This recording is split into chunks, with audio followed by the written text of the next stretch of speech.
예, 국민의당의 김광수 의원입니다. 저는 문재인 정부가 진심으로 성공하기를 바랍니다. 왜냐하면 그동안 이명박 박근혜 정권 9년 동안에 정말 나라꼴이 너무 바닥으로 떨어져 있습니다. 경제 지표 거의 제로에 육박하고 있고 서민 가계부채가 벌써 1,350조 넘어서서 가처분 소득이 거의 없습니다. 내수 절벽에 처해 있습니다. 외교 안보 현안들, 북한의 핵 문제라든지 사드 문제라든지 심각한 상황입니다. 이런 상황 속에서 정말 대한민국의 우리의 후손, 우리 아이들을 위해서도 대한민국의 현 문재인 정부가 성공하기를 진심으로 바랍니다.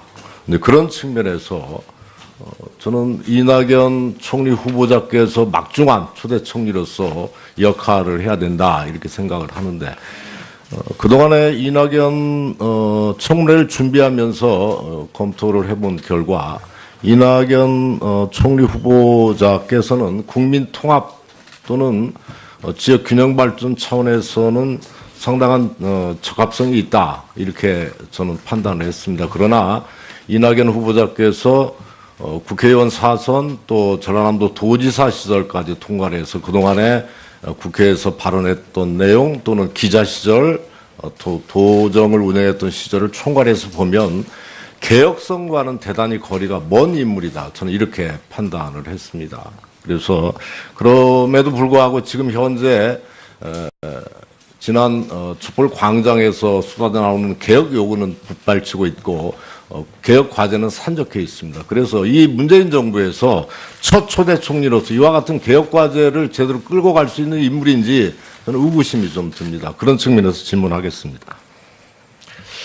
80년 광주 학살 직후에 그리고 정권을 찬탈한 직후에 정통성을 없는 전두환 정부가 가장 먼저 손을 내민 곳이 미국입니다. 그래서 그 다음에 1월 말에 미국을 방문하게 되죠. 레이건을 찾아갑니다.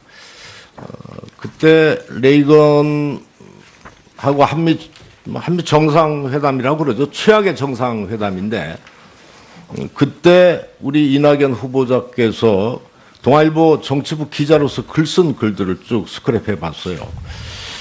기자의 눈이라고 하는 칼럼을 보니까 이거 한번 보십시오. 칼럼을 보니까 놀랍다, 잘됐다라고 하는 반응을 얻을 만하다라고 평가를 하셨습니다. 그리고 또 한 가지는 방미 성과에 대한 평가에서 우방의 굴절된 대안관이 선회됐다. 그러니까 미국이 전두환을 다시 보게 됐다 이 말이겠죠. 그리고 국내에 몰고 올 정경 훈풍이 기대된다. 이런 기사를 쓰셨어요. 그리고 아무리 인용이라고 하지만 이날의 위대한 영도자라는 표현들도 계속적으로 나옵니다. 이게 기자 시절에 작성했던 내용들입니다. 묻겠습니다. 전두환 대통령에 대해서 전 대통령에 대해서 어떻게 평가하십니까? 네, 법원에서 이미 판정한 하는 것처럼 내란 죄의 수괴였습니다. 5월 광주 시민들에게 발포를 명령한 사람이 누구라고 생각하시나요? 네, 그분이라고 많이 추정되고 있습니다. 후보자께서는 김대중 전 대통령의 권유로 정계에 입문하셨다 이렇게 하셨습니다. 그래서 98년에 국회의원을 하셨어요. 김대중 전 대통령께서는 행동하지 않는 양심은 악의 편이다 이렇게 말씀하셨습니다. 기자로서 이와 같은 저항의식은 거의 저항의식이나 역사의식은 찾아보기 어렵고 이렇게 홍보성 기사를 쓴 것에 대해서는 어떻게 생각하십니까? 떳떳하진 않습니다. 부끄럽습니다. 그러나 한미 정상회담의 경우는 좀 특별한 경우였고요. 당시의 언론인들의 여러 행적에 대해서 언론을 비판하고 분석하는 여러 매체들이 있지만 제가 그 비판의 대상이 된 적은 없었다는 말씀을 드리고 제가 만약 아주 몹쓸 짓을 한 기자였다면 김대중 대통령님이 저를 발탁하지는 않았을 것이다 이렇게 생각합니다. 그 당시 1,500여 명이 넘는 언론인이 해직되어 있었어요. 그 와중 속에서 후보자께서는 이와 같은 홍보성 또는 찬양성 기사를 쓰고 있었습니다. 이 부분들에 대해서는 분명하게 대국민 사과를 하시든지 분명한 입장을 밝혀주실 필요가 있다 이렇게 생각을 합니다. 네, 말씀해 주시죠. 해직돼서 큰 고통을 겪으신 선배들께 늘 죄송하게 생각합니다. 그 당시에 저는 견습에서 막 떨어진 아주 햇병아리 기자여서 언론 자유운동에 끼어주지도 못할 그 정도로 어린 기자였습니다. 제가 견습을 마치고 약 보름 뒤에 11.6 사태가 났었습니다. 네, 초년병이라서 잘 몰랐다 뭐 이런 변명이신 것 같은데 어쨌든 경력이 그렇습니다. 그런 후보자께서 지금 문재인 정부의 강력한 개혁과 정의로운 세상을 바라는 대다수 국민들의 요구에 스스로 적합한 후보라고 생각하시는가요? 한 사람의 인생은 어느 단면만을 보기보다는 전체를 균형 있게 봐주실 필요가 있다 이렇게 생각합니다. 다음은 도덕성과 관련해서 후보 아들의 병역 문제 질의하겠습니다.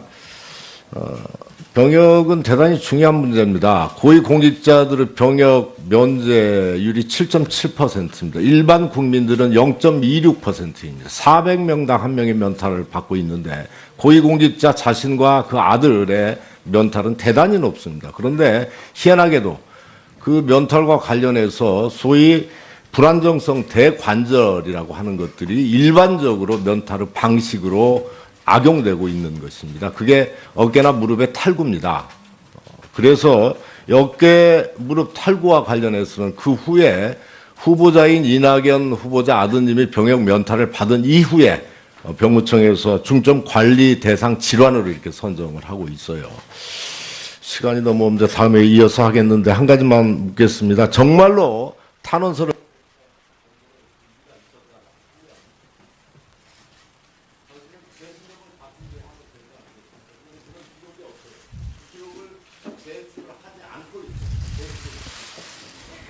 예, 병역 면제 판정이 2002년이었습니다.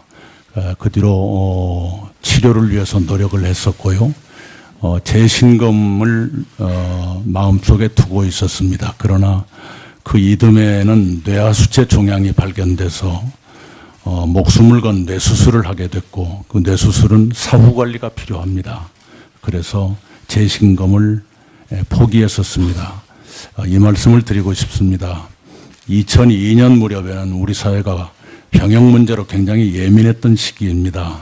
그리고 2002년에는 대통령 선거에 나오신 여당 후보의 자제분 병역 비리가 큰 쟁점이었고 당시에 저는 여당이 아니라 한나라당입니다.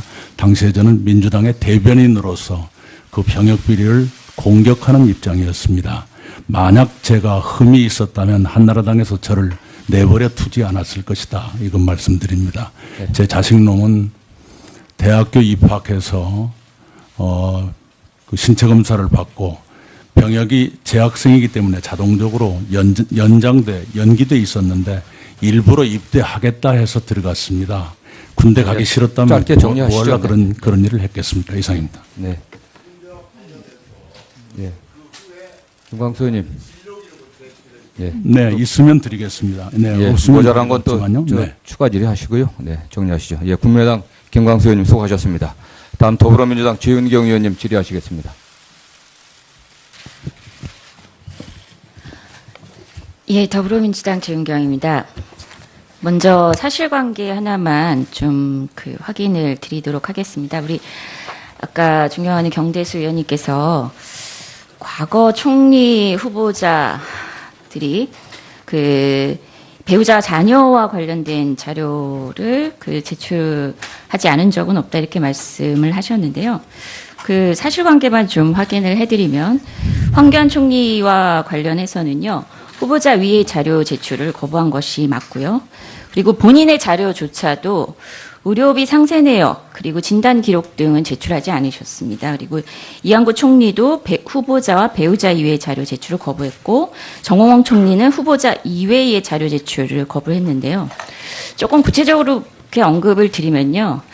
지금 이낙연 총리 후보자님께서 자료 제출을 하신 것에 대해서 우리 야당 의원님들께서 좀 불충분하다 이렇게 느끼시는 것은 충분히 공감을 하고 그리고 더 충실히 자료를 제출을 해주실 것을 저도 다시 한번 당부드립니다마는 지금 이낙연 총리 후보자께서 제출하신 그 자녀와 배우자 관련 그 자료에 비해서 이 황교안 총리나 그 과거 이한구 총리, 정홍 총리 그의 자료 제출은 사실은 예를 들면은 병역면제 관련 후보자 치료 당시 병원, 치료 방법 이런 것들도 사실은 황교안 총리는 좀 미제출을 했었고요.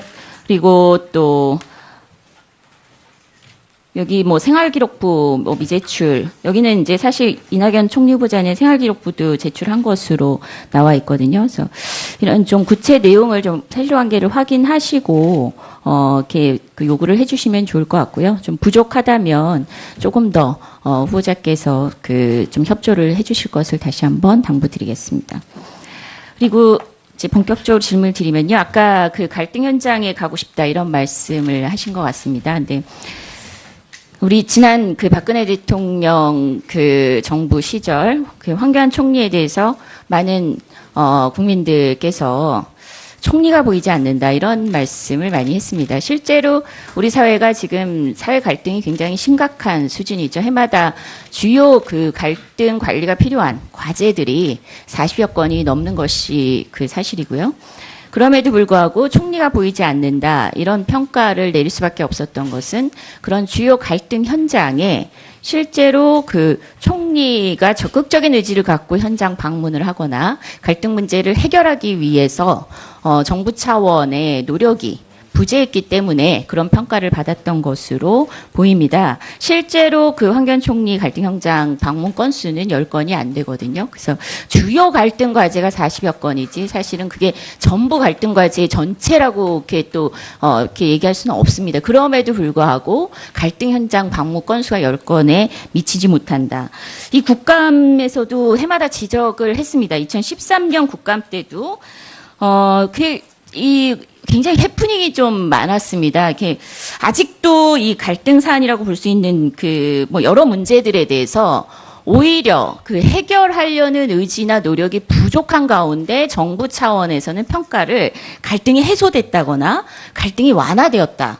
예를 들면 진주령 폐쇄권 이런 거 관련해서 정부의 이 파악 현황은 총리실에서 국무조정실에서 파악했던 거 보면은 이제 갈등 완화로 파악을 하고 적극적인 문제 해결에 나서지 않는 그 모습을 보였습니다. 그리고 2014년 국정감사에서 또 보면은 43개 주요 갈등 과제 중에서 17건에 대해서 아무런 조치조차 취하지 않았던 것이 좀 지적이 됐습니다. 그래서 굉장히 지금 우리 사회가 그 해결해야 되는 갈등은 산적해 있고, 근데 그동안 국정 공백이 단순히 그 탄핵 전 이 몇 개월이 아니고 지속적으로 이 갈등 문제 해결하는 데 있어서는 국정 공백 상태나 다름없었다. 저희는 이런 평가를 좀 박하게 할 수밖에 없습니다. 그래서 지금 이제 그 포부를 국무총리로서 그 포부를 밝히시면서 갈등 현장을 방문하고 싶다 이렇게 말씀하셨는데요. 좀 더 이렇게 산적한 갈등 문제에 대해서 어떤 의지를 갖고 해결해 나가실 건지 한번 말씀을 좀 부탁드립니다. 인간 사회는 늘 어려운 문제가 있게 마련입니다만 아무리 어려워도 해법은 어딘가에 있다고 생각합니다. 최적의 해법을 찾으면 다행이지만 그러지 못하더라도 그 최적의 해법에 근접하는 해법이라도 찾아낼 수 있는 것이 인간에게 허락된 지혜라고 생각합니다. 그렇게 노력을 하겠다 이 말씀드리고, 갈등 현장뿐만 아니라 어느 지역의 경제가 침체되어 있는데 뭐만 활성화되면 좀 파급 효과가 있겠다 하는 그런 지점이 있을 수 있습니다. 그런 곳을 좀 다니면서 좋은 의미의 자극을 좀 드리고 싶다 이런 생각도 있습니다. 예, 현장 방문을 강조하신 것도 대단히 중요하지만 또 사실은 이 정부 차원의 시스템으로 해결해야 되는 것들 또한 있지 않습니까? 그래서 지금 좀 전에 이제 지난 정부에서의 국감 때마다 지적되었던 갈등 해결에 정부 차원의 미흡한 일처리 이런 부분을 어떻게 해결해 나가실 건지 조금만 좀 계획을 말씀해 주시면 좋겠습니다. 전임 정부의 일을 일일이 예거한다는 것은 좀 피하는 것이 낫겠고요. 해결을 못하고 그대로 남아있는 문제들, 이걸 외면하지 않겠습니다. 전임 정부의 일이라 해서 나는 모르겠다 이렇게 하지 않고 바로 문재인 정부의 숙제이기도 하다, 이런 마음가짐으로 현장을 찾아다니면서 해결을 모색하겠습니다. 지금 이제 언론에서도 그런 얘기를 하죠. 저희가 사실 갈등이 산적해 있는데 탄핵 정국을 거치면서 갈등이 잠시 나머지 갈등이 유예된 형태의 그런 사회 모습이 보이고 있는데요. 근데 이제 어쨌든 정권이 바뀌면서 결국은 이런 복물 터지듯이 촛불 청구서가 날아올 수 있다. 이런 언론에서의 지적도 있습니다. 그래서 이 촛불 민심 단순히 이제 국정농단만을 의미하지 않고 그동안 쌓여온 여러 폐단들을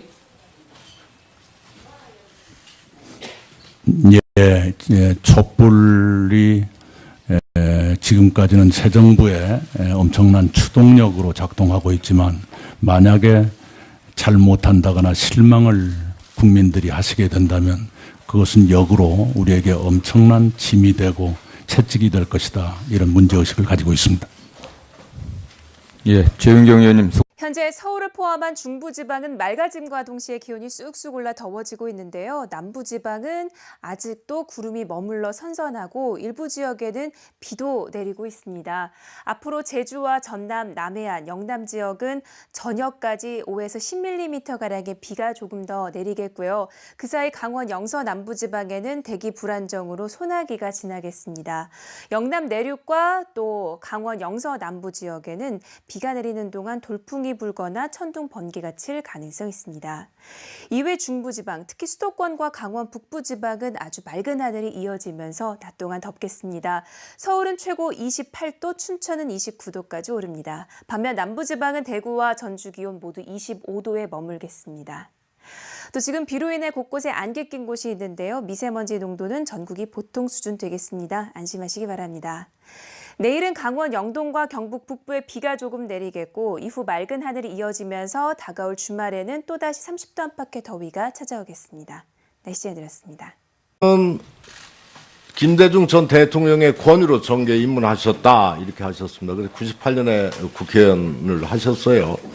김대중 전 대통령께서는 행동하지 않는 양심은 악의 편이다 이렇게 말씀하셨습니다.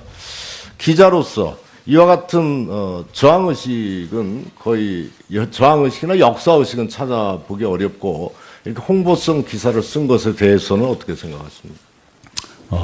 떳떳하진 않습니다. 부끄럽습니다. 그러나 한미 정상회담의 경우는 좀 특별한 경우였고요.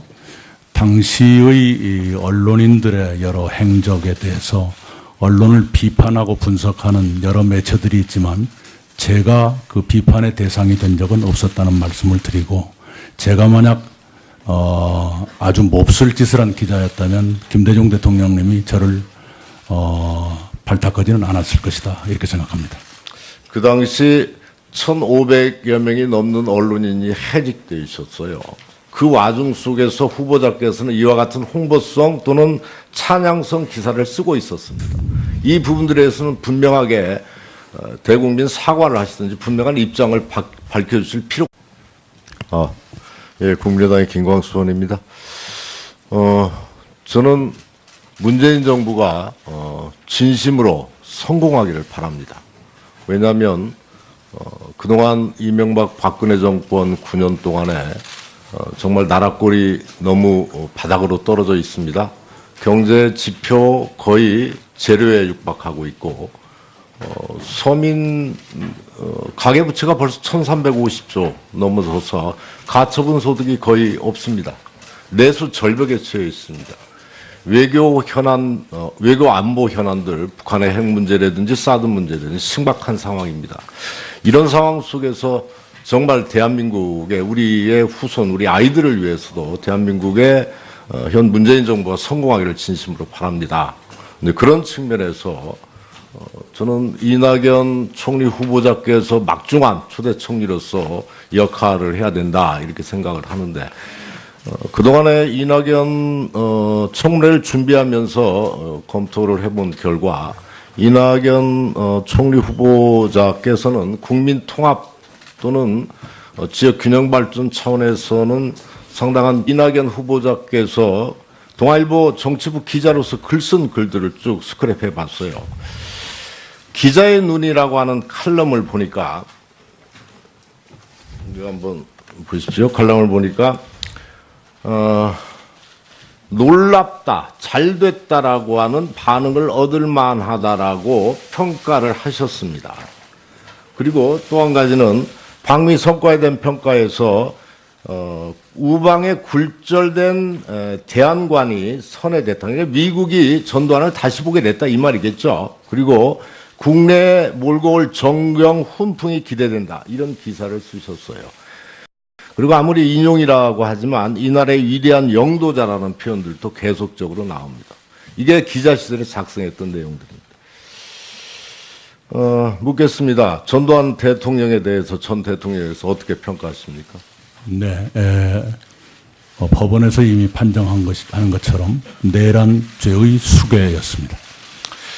5월 광주 시민들에게 발포를 명령한 사람이 누구라고 생각하시나요?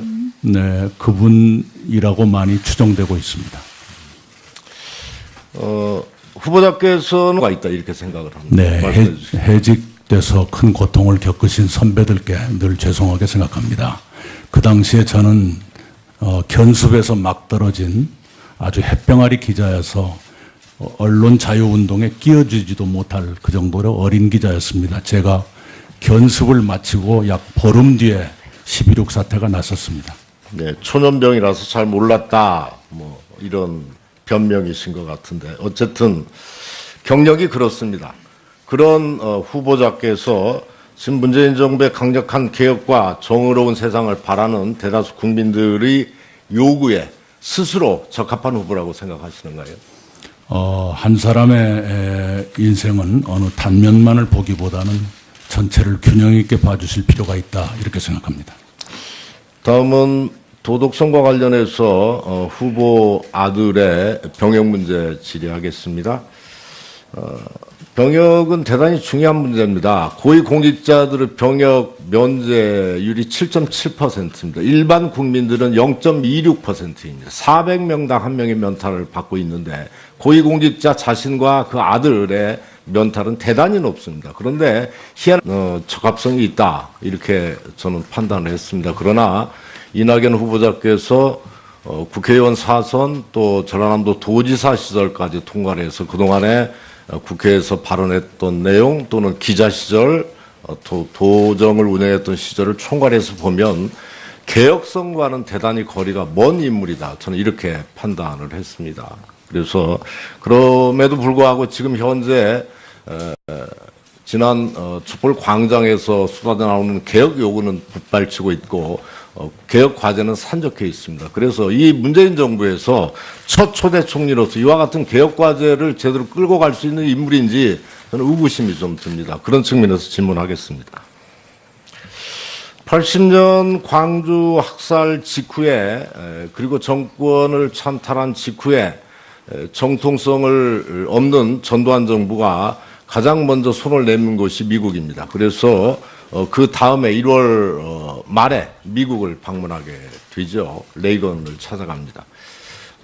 그때 레이건하고 한미 정상회담이라고 그러죠. 최악의 정상회담인데 그때 우리